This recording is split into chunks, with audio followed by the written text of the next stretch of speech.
pagkain ng hilaw na laman loob, paglaslas ng lalamunan, pagpupugot ng ulo, pagtanggal ng puso bilang hain, pagpatay sa buhay na tao, pagpatay sa libo-libo, hukay na puno ng tao, panganganak sa tubig. Tila nakakasindak ang bawat eksena, ngunit napakaganda. Marami sa mga nanood ng pelikulang ito ay nagsabi na, hindi ito parang pelikula, kundi parang isang dokumentaryo. Kitang-kita kung gaano ito kay-toto. Paalala, ang ilang eksena sa bidyong ito ay maaaring maging sanhi ng discomfort. Pumikit na lamang kayo habang nanonood. Sa gitna ng kagubatan, ilang mga mayan ang naghabol at na-corner ng isang napakalaking baboy ramo gamit ang mga bitag. Mabilis na lumapit ang bidang lalaki, at tinapos ang paghihirap ng baboy ramo gamit ang isang saksak.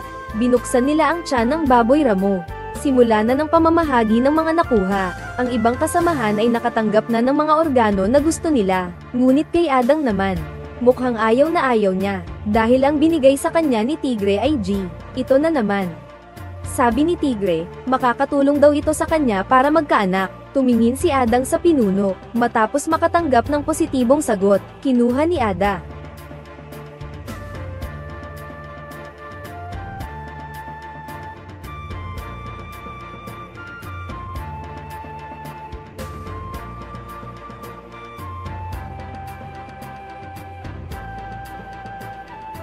Nang malaman ni Ada na niloloko siya, inihagis niya ang W sa mukha ni Tiger Claw, at sumugod sa kanya. Nang dahil dito, umawat ang leader, at dinala si Ada sa isang tabi. Tinanong siya kung may problema ba siya sa kanyang pagkalalaki. Sabi ni Atay, wala siyang problema, pero ang asawa niya, hindi mabuntis. Kumuha ang pinuno ng pulang dahon ng daylily. Sabi niya, ang gamit na ito ay nakapag-anak na ng 10 bata. Kinuha ni Atay ang dahon ng daylily at isusubo na sana. Agad siyang pinigilan ng pinuno. Ipinaliwanag ng pinuno kay Atay na hindi ito iniinom kundi pinapahid. Halata sa mukha ni Atay ang matinding pasasalamat. Hindi niya akalain na isa pala iyong biro ng pinuno. Pagbalik niya sa grupo, binigyan siya ni Tigre ng isang malaking piraso ng karne ng baboy ramo. Muli silang nagkasundo. Naramdaman ni Tigre ang pagdalaw sa likuran niya. Nakita niya si mukhang mushroom na may dalang ilang isda at inihagis iyon sa harapan nila. Nagpalitan naman sila ni Tigre ng hita ng baboy. Ang pinuno ng mga mayroong hugis mushroom na ulo ay humiling lamang na dumaan sila rito. Tumango ang leader bilang pagsang-ayon. Nakita na lamang ang mga kabilang sa tribo ng mga mayroong hugis mushroom na ulo na nagdadala ng kanilang mga pamilya at gamit. Puno ng takot ang kanilang mga mata. Parang kakatapos lang nilang maranasan ang isang malaking kapahamakan. Nasira pala ang kanilang bayan. Kailangan nilang maghanap ng ibang lugar para magsimula ulit. Gusto sanang magtanong ni Tiger Claw para malaman ang buong pangyayari. Pero pinigilan siya ng pinuno. Ang pinuno pala ang ama ni Tiger Claw. Kaya napilitang sumuko si Tiger Claw. Noong nasa may pasukan ng nayon, pinagbilinan ng pinuno ang lahat, na itago ang nakita nila kanina. Hindi maintindihan ni Tiger Claw. Nang makaalis na ang iba, sinabi ng pinuno ang dahilan. Ano ang nakita mo sa mga taong iyon? Hindi ko alam. Takot. Dahil nakita niya sa mga mata ng mga taong iyon, ang matinding takot. Ayaw niyang kumalat ang takot sa kanyang nayon. Agad na naunawaan ni Tiger Claw, si Atay na kakauwi lang sa nayon, ay pinagmamadali na ng biyenan na gawin ang dapat gawin. Walang silbi. Tawa ng tawa ang mga taga-baryo.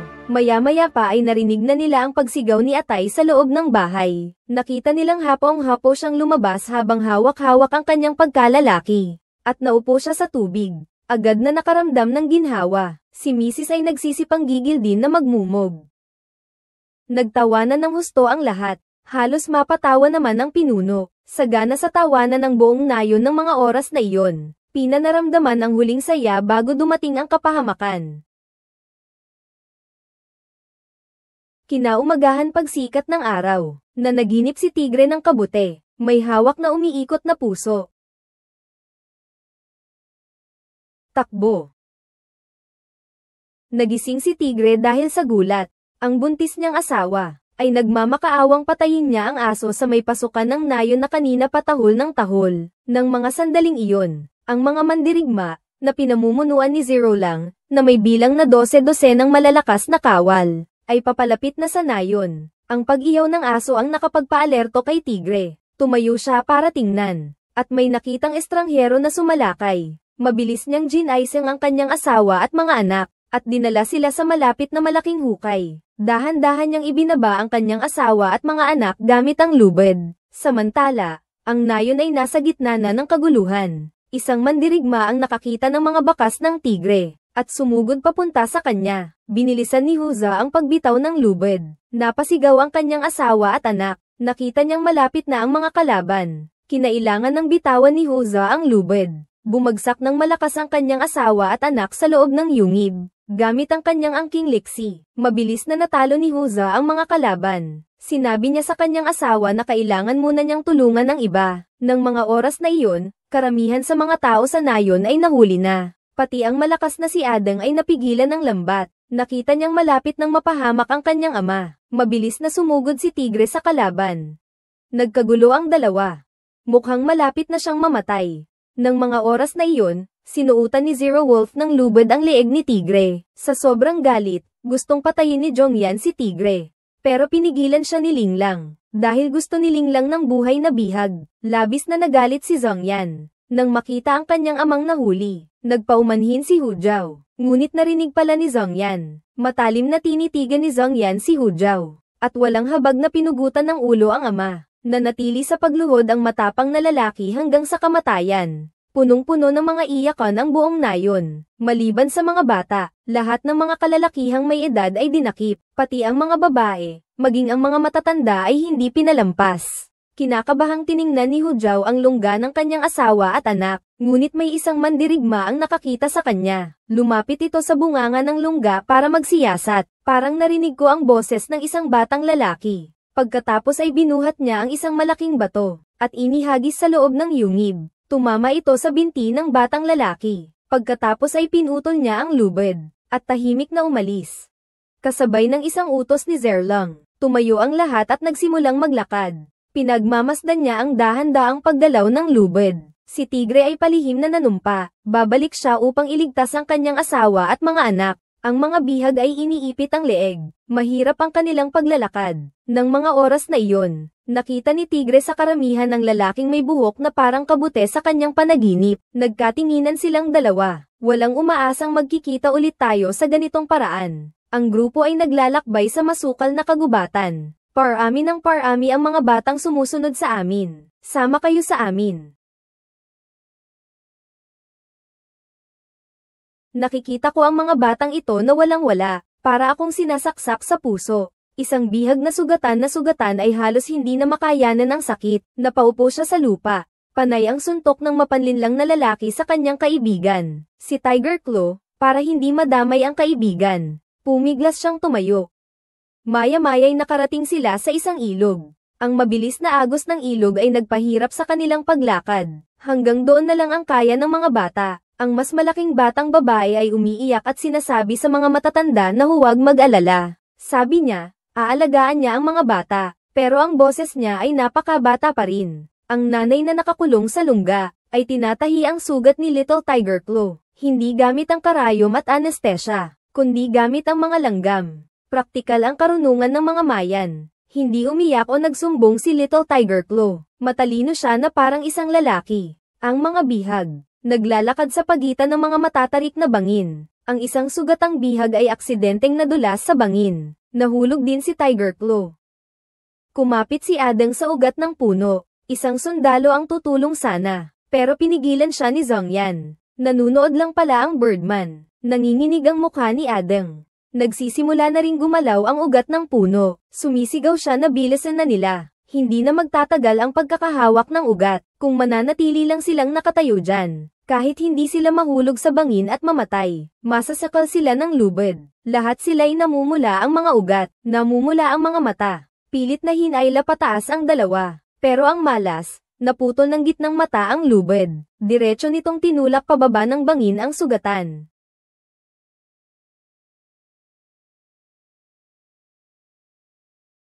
Nakita ni Zero Wolf na hindi sumunod ang grupo. Lumingon siya para tingnan ito. May awtoridad na tanong niya, ikaw na ba ang nag-uutos ngayon? Tapos ay kinuha niya ang kutsilyo. Isang iglap lang, natahina ang mata. Talagang ang para matalo ang isang matapang, kailangan mong maging mas matapang pa sa kanya. Kinabukasan, nakarating ang grupo sa isang gubat na may mga puno. Malabo man, may naririnig kaming nagpuputol ng kahoy sa di kalayuan. Kasabay ng paggiba ng mga kahoy, isang malaking puno ang bumagsak patungo sa grupo.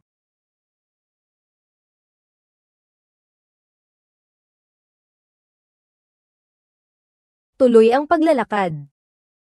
Nakasalubong ko ang isang mag-ina. May salot ang babae. Puno ng bukol ang mukha, wala na siyang buhay. Nahawa na rin ang batang babae. Umiiyak siyang humihingi ng tulong sa lahat. Pero lahat ay parang iniiwasan siyang parang may salot. May sumipa pa nga ng malakas sa bata. Nakita ko lang ang batang babae na sumunod sa pagtakbo. Biglang parang nagbago ang anyo. Matatalim at nakakatakot ang mga mata. Tumingin siya kay Tiger Claw na dumaan. Walang imik. Nakatitig lang siya kay Tiger Claw. Parang nagsasagawa ng isang mahiwagang sumpa. Nakakapangilabot. Unti-unting lumalayo ang grupo. Sumisigaw ang batang babae. Ang araw ay magiging gabi. Papatayin kayo ng mga taong leopard. Parang isang tiyak na hula. Maya-maya'y nakarating ang grupo sa isang construction site. Minamana sa bundok ang mga bato. At binababa. Tapos ay binubuhat ang mga kahoy at pinagtatambak, tapos sunugin. Ganito ang proseso ng paggawa ng apog. Panghuli, duduguin ang apog para maging pulbos. Gagamitin kaya niya ang apog para magdisimpekta, para makontrol ang salot. Magpatuloy pa tayo. Dumating tayo sa isang nayon. Walang anumang ani ang mga pananim. Payat na payat ang mga taga-baryo. Kampo siguro ito ng mga refugee noon. Wala rin naman akong kakayahang mailigtas ang lahat, pero hindi ko rin kayang balewalain ang mga paghihirap. Pagpapatuloy ng lakad, nakarating kami sa bayan. May mga nag-aalaga ng manok at iba pang hayop. May mga may kasanayan sa paggawa. May isang magkarne na duguan ang katawan. Sa mga mata ng babaeng tagahabi, mukhang magkakatulad din pala ang tadhana niya at ng mga babaeng bihag. Matapos ang isang tinatawag na pangulayan, nabuksan ang mga tanikala ng mga bihag. Mukhang nakarating na sila sa kanilang destinasyon, sa isang sulok ng palengke. Isang babaeng may itsura ng isang maharlika. Walang gana na inilabas ang mga tira ng kanyang pagkain sa isang namamaalamos na matanda. Itinapon ng mga manggagawa ang mga buto na hindi nila kailangan sa lupa, at pinag-agawan ng mga bata. Isang lalaking bihag ang inihatid pataas sa hagdan. Isang grupo ng mga babae ang nagsasagawa ng ritual. Pininturahan nila ang mga ito ng asul. Samantalang ang mga babaeng bihag naman ay ipinagbili sa lansangan. Ang biyenan ni Atay ay masyadong matanda kaya walang bumili. Buti na lang at nakaligtas siya. Sumunod lang siya kay Adeng. Nagkatinginan silang dalawa. Walang nakakaalam kung ano ang mangyayari. Dumaan sila sa madilim at nakakatakot na pasilyo. At nakarating sa isang malaking plaza. Pagdating ng mga bihag, nagsigawan ang mga tao sa plaza. May mga ulo namang panay ang paggulong mula sa mataas na plataporma. Ito nga marahil ang pinakamalupit na paghahain ng buhay na tao. Sa ilalim ng mataas na plataporma, dalawang babae ang naglalagay ng dugong pantao sa noo ng sanggol. Ang mga bihag ay ipinapasok sa mataas na plataporma. Nakikita ang mga nakakatakot na maskara, at ang pari na puno ng dugo, at ang makapangyarihang kamay na walang awa. Hindi nila mapigil ang mapabilis ang paghinga. Nagsimula na ang ritual. Ang ibig sabihin daw ay umaasa silang ang kanilang handog ay makapagpapayapa sa Diyos ng digmaan na kanilang sinasamba, para matapos na ang salot at tagutom. Ang corny naman, ang pagbagsak nga ng isang sibilisasyon ay nagsisimula sa katiwalian ng pamahalaan. Sabay hila sa isang bihag, pinigilan ng taong nakamaskara ang mga kamay at paa ng bihag kaya't hindi ito makagalaw. Isinaksak ng mataas na saserdote ang kutsilyo sa dibdib ng bihag, at inilabas ang puso ng bihag. Ang puso ng Diyos. Pagkatapos ay pinugutan ng ulo ng tagapagpatay ang bihag, at itinapon mula sa mataas na plataporma. Pati ang ulo ay itinapon din. Sumunod ang pangalawang mataas na saserdote, na may ganoon ding kahusayan. Inilabas ang kanyang puso na tumitibok pa. Susunod naman si Huzo. Si Aday ang naghatid sa kanya. Kasabay ng mabilis na paghinga, si Huzo ay inihiga sa ibabaw ng dulang pang-alok sa pamamagitan ng pagpipilit. Nakita niya ang matabang prinsipe na nakangisi sa kanya. Walang bahid ng paggalang sa buhay ang mga mata nito. Ang pari na magpapatupad ng parusa ay tumingin sa abot tanaw. Biglang may napakamanghamanghang paglitaw ng total solar eclipse sa kalangitan. Agad na dinilim ang buong mundo. Lahat ng mamamayan ay natakot, at nanalangin. Ang pari ay tumingin sa pinuno. Pagkatapos makatanggap ng senyales ay sinamantala niya ang pambihirang pagkakataon. At sinimulang impluwensyahan ang mga mamamayan. Habang muling sumisikat ang araw, nagdiwang ang mga mamamayan. Tuwang-tuwa. Nailigtas din si Hu Jao mula sa kapahamakan. Nagtanong si Lin Lang kung ano ang gagawin sa mga natitirang bihag. Walang pag-aalinlangan na iniutos ng dakilang pari na patayin silang lahat. Agad na parang mga hayop na pinagtatabuyan ang mga bihag. Dinala sa isang lugar na pagpatayan. Kumpleto ang mga gamit sa pangangaso. Pinagawa ni Lin Lang sa kanyang anak ang pagtatapos. Masayang tinanggap ng anak, at tumakbo patungo sa dulo ng palaruan. Binitawan ni Zhang Yan si Adeng at ang isa pa niyang kasama. Sumenyas ang Terminator na handa na. Mayabang na sabi ni Zhang Yan, malaya na kayo. Tumakbo na kayo.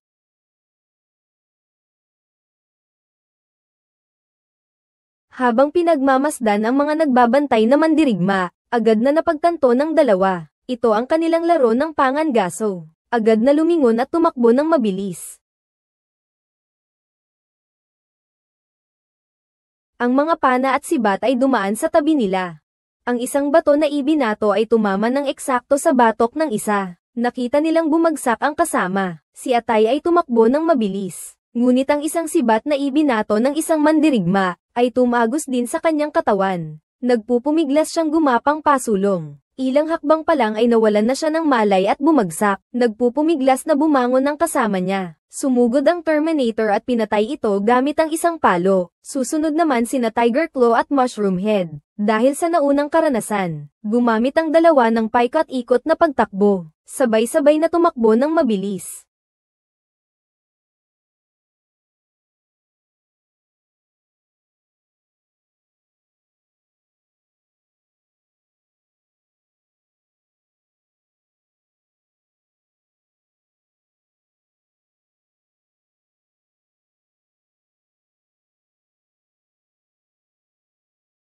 Nawalan ng katiyakan ang mga veterano. Sunod-sunod silang nagkamali. Nang mga oras na iyon, isang mandirigmang may matalas na paningin ang nag-aabang ng tiyempo.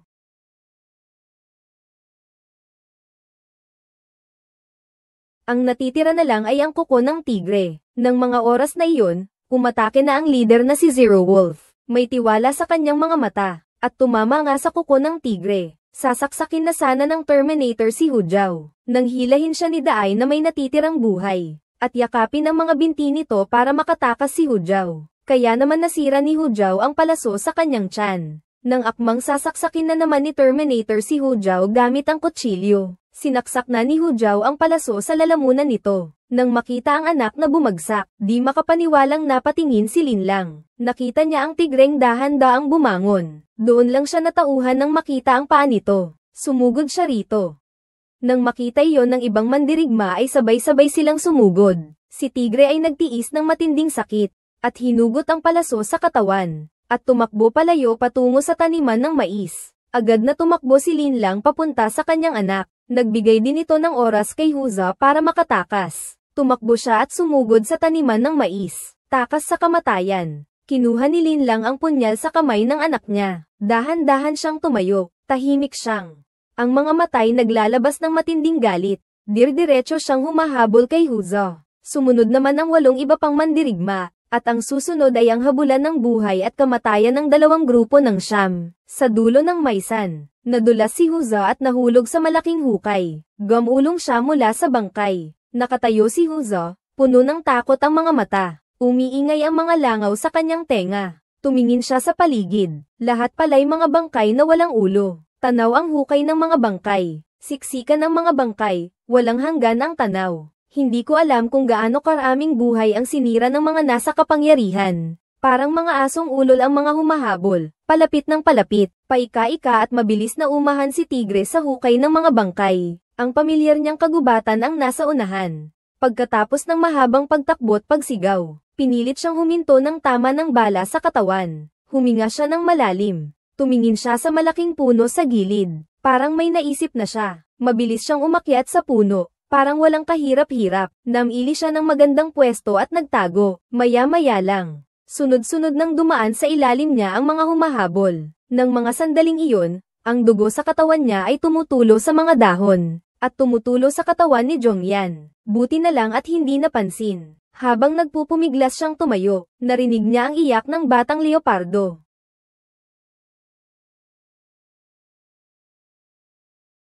Bago pa man siya makasagot, isang mababang dagandong ng isang adultong leopardo sa likuran niya ang nagpanginig sa kanya.